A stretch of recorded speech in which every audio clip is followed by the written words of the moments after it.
Police এই এটা আমরা ন্যাশনালি সামগ্রিকভাবে নেব সেইভাবে। ইতিমধ্যে এই সরকার বোধহয় কিছু ভাতার ব্যবস্থা করেছে, ভাতা তো ভাতায় তার নিজের টেকনোলজিতে সে যতক্ষণ না নিজে স্বাবলম্বী হবে ততক্ষণ পর্যন্ত সে নিজেকে সেইভাবে বিল্ড করবে না, যায় না, তাই না?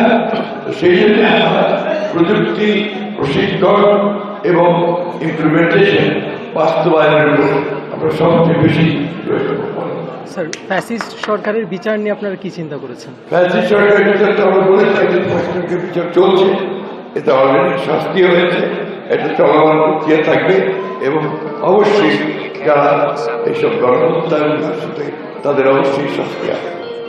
স্যার, নেক্সট আমাদের নিরাপত্তা বিষয়টা আমরা কি নিরাপত্তা অলরেডি সরকার এই সরকারই তো করেছে, তারা তো অলরেডি আইন পাস করেছে যে এইভাবে তার তোমাদের লক্ষ্য নিষেধ এবং আমরা তোমাদের সার্বিক নিরাপত্তা ব্যাপারটা সবচেয়ে বেশি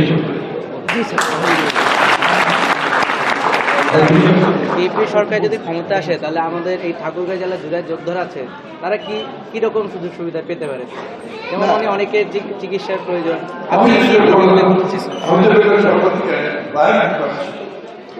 চিকিৎসাটাই জি আর কি বলো সুদৃষ্টি দেবে তোমাদের প্রাপ্য, তোমাদের মানে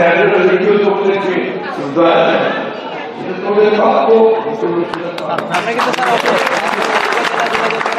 কোনো অবৈধ থাকবে না। আমরা যদি আসতে পারি তোমাদের সর্বাগ্রে সবচেয়ে বেশি গুরুত্ব দিই। অনেক ধন্যবাদ আমাকে আমন্ত্রণ জানানোর জন্য, তোমাদের সাথে কথা বলার জন্য আমি আন্তরিকভাবে ধন্যবাদ।